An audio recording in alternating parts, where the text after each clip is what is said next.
माधवेंद्रपुरी नाम के। वो भिक्षा नहीं मांगते थे, ऐसे अकिंचन महात्मा थे। वो किसी से कहते नहीं थे कि मुझे दीजिए, वो बैठे रहते थे। कोई आके खुद कह जाए कि बाबा लो आपके लिए ये प्रसाद है, तो पाते थे। उनका नियम था, वो किसी से कहते नहीं थे कि मुझे प्रसाद दो या मुझे भिक्षा दो। कई बार तो 4-4 दिन तक कुछ नहीं मिलता था। वर्णन आता है कि 4-4, 5-5 दिन जब बीत जाते थे तब किशोरी जी ही कोई गोपी बन के जाती थी, ठाकुर जी ही कोई ग्वाला बन के जाते थे। कभी दूध दियाते, कभी रबड़ी दियाते, कभी रसगुल्ला दियाते, कभी रोटी, बासी रोटी दियाते माधवेंद्र जी को, क्योंकि उनका नियम था, वो मांगते नहीं थे। विचार करो, स्वयं श्री जी जाती थी खीर लेकर के, दूध लेकर के, रसगुल्ला लेकर के, और कोई ऐसी दीनहीन सी गोपी बन के जाती कि बाबा को लगती पता ना कोई ऐसी कोई गोपी होगी ब्रज की, आ गई है दूध लेके, बाबा ले पी लियो, दूध बचाओ घर को। लेकिन होती वो श्री जी थी। एक दिन जगन्नाथपुरी दर्शन का भाव बनाया और गोवर्धन से चलकर के माधवेंद्रपुरी दास जगन्नाथपुरी आ रहे थे। बीच रास्ते में बंगाल प्रांत में, बंगाल या उड़ीसा प्रांत में खीरचोरा गोपीनाथ, उड़ीसा में है बंगाल में, उड़ीसा में ही पड़ते हैं, बंगाल के पास पड़ते हैं, यहां से दूरी है। खीरचोरा गोपीनाथ, उनका नाम तो गोपीनाथ ही था, खीरचोरा तो बाद में पड़ गया।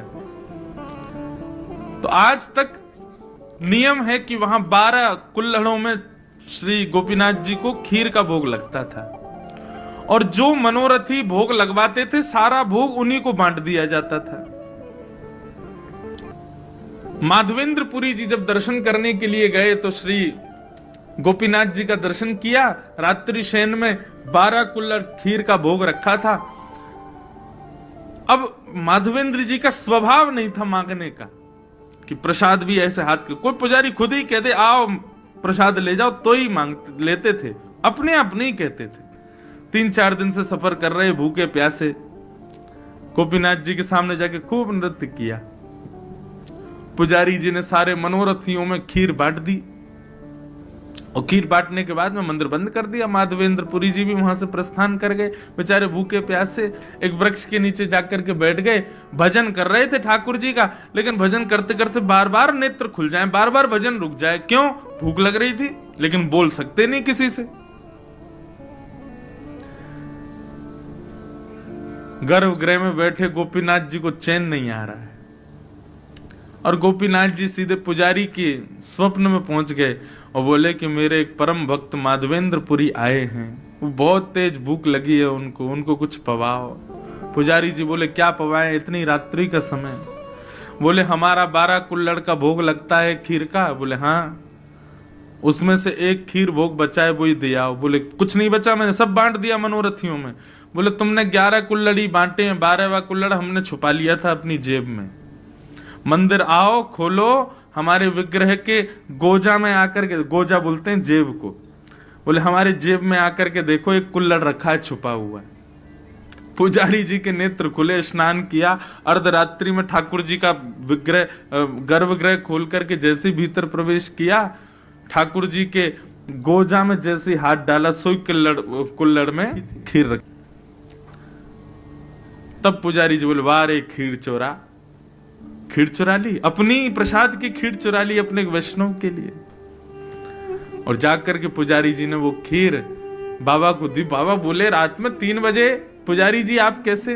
तब पूरा वृत्तांत बताया। बोले कि रोज ठाकुर जी का भोग लगता है और मनोरथियों में बांटा जाता है, लेकिन आप अकिंचन हो, किसी से मांगते नहीं। अब ये बात किसी को नहीं पता थी, लेकिन पुजारी बता रहा तो माधवेंद्र जी रोने लगे, आपको कैसे पता मैं किसी से नहीं मांगता? बोले ठाकुर जी बता रहे थे। बोले आपको भूख लगी है इसलिए ठाकुर जी ने आपके लिए खीर को अपनी जेब में छुपा लिया। फिर कहां भूख लगनी थी? रोते रहे विरह से। बोले नाथ आपको पता है मेरा भाव, आपको, आप जानते हैं मुझको, मुझे इसी बात से इतनी प्रसन्नता है कि आप। तब से गोपीनाथ जी का नाम पड़ गया खीर चोरा गोपीनाथ। अपने वैष्णव के लिए ठाकुर जी ने खीर चोराई। नियम इसलिए है ठाकुर जी का कि कोई प्रेम लक्षणा भक्ति से तोड़ के दिखाए, हठपूर्वक नहीं कि जबरदस्ती। इंद्रेश जी कथा में बोल रहे थे नियम में इसलिए ठाकुर जी की उसको कोई तोड़े। अब गर्भगृह में कोई जाने नहीं दे रहा जगन्नाथ जी के, हम कूद फांद के लड़ाई झगड़ा करके गेर के पुजारियों को घुसेंगे भीतर और सबको दिखाएंगे देखो हमने नियम तोड़ा, ऐसे नहीं। नियम तोड़ने का मतलब आप ना तोड़ो, आप प्रयास ना करो, ठाकुर जी प्रयास करें उसको तोड़ने का, उससे आगे आने का, उससे बाहर निकलने का। और श्री जगन्नाथ जी जितने नियमों में बंधे हैं उतने ही नियम तोड़ने में प्रसिद्ध हो रहे हैं। इनसे ज्यादा नियम किसी ने नहीं तोड़े। सब ठाकुरों में सबसे ज्यादा नियम तोड़ने वाले, नियम में रहने वाले भी श्री जगन्नाथ जी और नियम तोड़ने वाले भी श्री जगन्नाथ जी।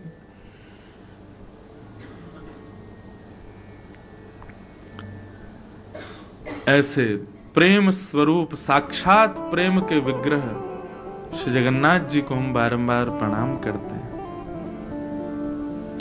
और लाल जी हमारे लिए भी कभी कोई नियम तोड़े, अपनी भक्ति को उस स्तर पर ले चले कि कभी हमें भी लगे कि हाँ ठाकुर जी ने कोई नियम तोड़ा। मैं तो बहुत बहुत जगह तोड़वाए मैंने नियम। द्वारिका में श्री द्वारिका, कोई प्रशंसा की बात नहीं, मैं पुनः कह रहा हूं, मैं अपना कोई उदाहरण दूं ना तो उसको केवल आप विश्वास दृढ़ करने के भाव से सुनिएगा, मेरी प्रशंसा के भाव से मत सुनना, नहीं तो सब मेरे जो भाव होते हैं सब टूटने लग जाएंगे, होंगे ही नहीं फिर। तो द्वारिका में हमारे वहां के पुजारी चित्रांग पुजारी जी ने एक बार मुझे, मैं 3-4 दिन की कथा के लिए गया तो मेरे को बोले आप ना ठाकुर जी के सामने पद सुनाओ। तो हम और हमारे कुछ गंधर्वजन हम लोग श्री द्वारिकाधीश के सामने विराज गए, 2-4 माइक लग गए और खूब गाए ठाकुर जी के आगे। तो शयन का समय था द्वारिकाधीश का, और शयन में श्रृंगार बढ़ाया जाता है, मुकुट बढ़ाया जाता है ठाकुर जी की, बिल्कुल हल्के श्रृंगार में फिर ठाकुर जी की शयन आरती होती है। तो हम लोग संध्या आरती के बाद में बैठे पद गाने के लिए, और गाते गाते पुजारी जी भूल गए कि ठाकुर जी का श्रृंगार बढ़ाना है, और ठाकुर जी पूर्ण श्रृंगार में पूरा पदावलियों का श्रवण करते रहे। और तभी किसी बुजुर्ग पुजारी ने आके बताया, बोले ठाकुर जी के शयन का समय हो गया है, शयन आरती होनी है। अब बोले कि अब शयन आरती होनी है, ठाकुर जी तो अभी तक संध्या के श्रृंगार में ही बैठे हैं, तो शयन का श्रृंगार तो अब करेंगे तो 1-1.5 घंटा एक्स्ट्रा लगेगा, 12 बज जाएंगे रात के। तो पुजारी जी मेरे पास आए, आकर के बोले भले पधारे ब्रजवासी, आज सैकड़ों वर्ष बाद द्वारिकाधीश जी की शयन आरती पूर्ण श्रृंगार में ही होगी, क्योंकि आज ठाकुर जी का श्रृंगार बढ़ाया नहीं गया, विलंब हो गया। और कितने वर्षों बाद वो बता रहे थे, कभी कभी कुछ हुआ होगा, कभी कोई तूफान आदि के समय नहीं हो पाते, नियम टूट जाते हैं, लेकिन कितने वर्ष बाद बता रहे थे, बोले आज ठाकुर जी पूर्ण श्रृंगार में शयन करेंगे। क्यों? इस प्रसन्नता में कि कोई ब्रजवासी ने आकर के नियम तोड़वाए। ठाकुर जी का शयन श्रृंगार बढ़ा नहीं है, तो अब श्रृंगार में ही सोएंगे ठाकुर जी। मैंने कहा श्रृंगार में सोएंगे नहीं, श्रृंगार में वृंदावन जाएंगे और कुंज में जाके गोपीन के संग रास बिहार करेंगे। यही हमारे श्रृंगार आज बड़ो नहीं है ठाकुर जी को। बड़े श्रृंगार उतर जाए मतलब अब सोएंगे, लेकिन श्रृंगार में है तो इसका मतलब कहीं जाने की तैयारी में है। मैंने हमने ऐसे ऐसे पद सुना दिए, अब तो ठाकुर जी यहाँ ना रुकेंगे द्वारिका, अब जल्दी शयन आरती करो, कपाट बंद करो, ठाकुर जी वृंदावन जाएंगे आज, इसीलिए श्रृंगार में है।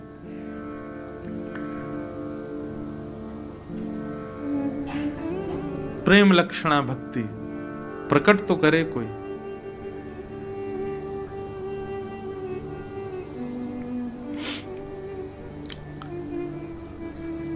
भगवान का विवाह रुक्मिणी जी के साथ में सुसंपन्न हुआ। कल कथा बहुत हमने रास पंचाध्यायी के बाद में फिर जल्दी जल्दी हम करने लगे।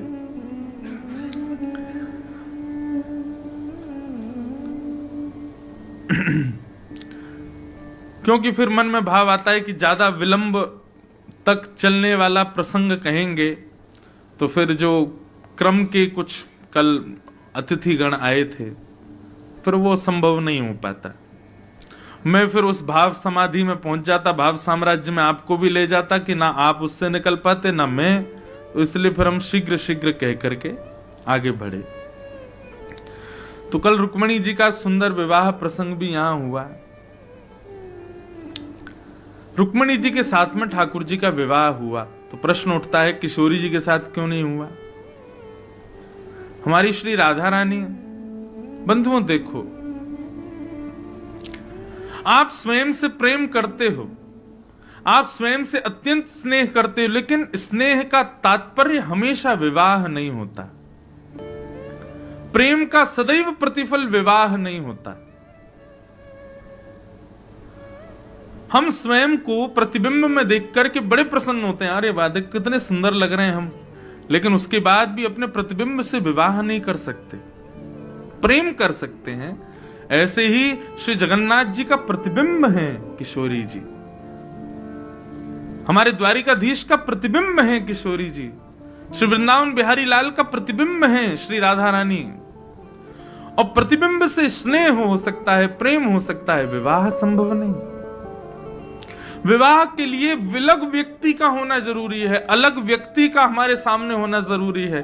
किशोरी जी ठाकुर जी से विलग थोड़े हैं, और जो विलग मानते हैं वो गलत सोचते हैं। ठाकुर जी का जो वाम अंग है, कहीं भी आप ठाकुर जी का दर्शन करोगे सदैव वाम अंग जो है वो किशोरी जी ही है। और आप हमारे पूरे वृंदावन में आ जाना, किशोरी जी का दर्शन नहीं, केवल ठाकुर जी खड़े हैं। किशोरी जी भाव के भाव से वाम अंग में विराजती हैं, और यह बात यहां भी सिद्ध होती है। श्री जगन्नाथ जी का भीतर प्रवेश करके दर्शन हो तब जगन्नाथ जी पूरे दिखते हैं, नहीं तो बाहर से देखो तो वाम अंग दिखता ही नहीं ठाकुर जी का। क्यों? श्री जी हैं, सदैव अपने भाव में विराजमान रहती हैं। दाहिना अंग ही दिखता है ठाकुर जी का। दाहिना अंग क्यों दिखता? वो श्याम सुंदर हैं, वाम अंग तो श्री जी हैं। और ये बात मैं खूब प्रसिद्धि से अपनी कथाओं में कहा करता हूं कि ठाकुर जी का वाम अंग जो है वो किशोरी जी हैं। और इसी भाव से हमारे वृंदावन में श्रृंगार होता है। मुकुट इधर ही धराया जाएगा, लेकिन जब कलंगी धराई जाए या फिर चूड़ामणि धराई जाएगी तो वो इधर ही धराई जाएगी। क्यों? क्योंकि श्री जी हैं। ठाकुर जी को चोटी इधर ही धराई जाती है क्योंकि वो श्री जी हैं। और कई हमारे यहां संप्रदायों में तो मुकुट ही इधर धराया जाता है, वाम अंग में। तो आप कहेंगे महाराज जी मुकुट तो ठाकुर जी पहनते हैं, तो फिर श्री जी को क्यों धराया गया? अरे भैया आज विपरीत हुआ है, आज ठाकुर जी किशोरी जी बने हैं और श्री किशोरी जी हमारी ठाकुर जी बनी है, इसलिए मुकुट इधर धराया गया। और एक जगह भाव तो ऐसा है, किशोरी जी की तरफ मुकुट इसलिए धराया जाता है क्योंकि हमारे ठाकुर जी सदा किशोरी जी के चरणों में रहते हैं। तो भैया मुकुट वो पहने जो राजा है, तो किशोरी जी राजा बनकर के मुकुट पहनती हैं, ठाकुर जी तो सदा भाव में रहते हैं। आपको केवल त्रिभंग लली कृष्ण दिख रहे हैं, आपको केवल बांके बिहारी दिख रहे हैं, आपको केवल एक स्वरूप दिख रहा है, तो आप केवल सामान्य एक दर्शनार्थी हो। लेकिन ठाकुर जी के पूरे श्रृंगार में एक अद्भुत लीला का दर्शन हो जाए कि आज माला नहीं है, गले में 2 माल पहनी है, मानो ऐसा लग रहा है कि भक्त ठाकुर जी से लिपटे हुए हैं। आज मुकुट विपरीत दिशा में है, तो मतलब आज किशोरी जी ने ठाकुर जी का वेश धारण किया है। बड़े बड़े भाव हैं ठाकुर जी के श्रृंगार के पीछे, अद्भुत भावों से ठाकुर जी श्रृंगार करते हैं अपना। अब जगन्नाथ जी का जब जन्माष्टमी होती है ना, तो हमारे सौम्या भाई बता रहे थे कि श्री जगन्नाथ जी स्वयं यशोदा बनते हैं जगन्नाथ जी, और ठाकुर जी के जो चल स्वरूप मदन मोहन जी भीतर गर्भगृह में विराजमान वो कृष्ण रूप हैं। उनको लेकर के पूरी लीला होती है मंदिर में, जैसे वसुदेव जी दलिया में लेकर के ठाकुर जी को, सब लीला होती है। और उस दिन जगन्नाथ जी स्वयं यशोदा जी बनते हैं, और यशोदा जी बनने पर ठाकुर जी का वही भोग लगता है जो प्रसव के समय, बालक को जन्म देते समय, मां को पीड़ा के समय जो औषधि दी जाती है, वो औषधियों का भोग जगन्नाथ जी लगाते हैं। क्यों? मैं यशोदा हूं, और ये जो हमारे प्रकट हुए हैं मदन मोहन जी, ये कृष्ण है। तो ठाकुर जी के श्रृंगार के बड़े भाव है। एक लीला चलती है ठाकुर जी के श्रृंगार में। कोई वैष्णव मिले, कोई भक्त मिले तो उस लीला का वर्णन करे कि आज ठाकुर जी कैसे श्रृंगार में विराज रहे हैं।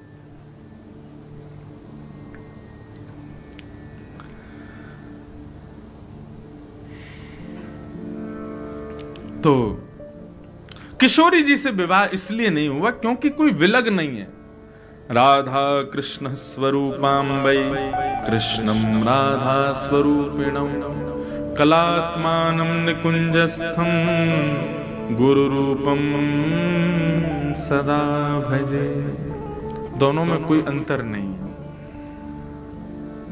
सम्मिलित स्वरूप है। तो भगवान का विवाह विलग के साथ में हुआ, जो उनसे अलग है। कौन है? लक्ष्मी। किशोरी जी तो ठाकुर जी के संगी रहती है, लक्ष्मी जी के साथ में विवाह हुआ। वही लक्ष्मी द्वापर में रुक्मणी जी के रूप में प्रकट हुई और द्वारिकाधीश का उनके साथ विवाह हुआ।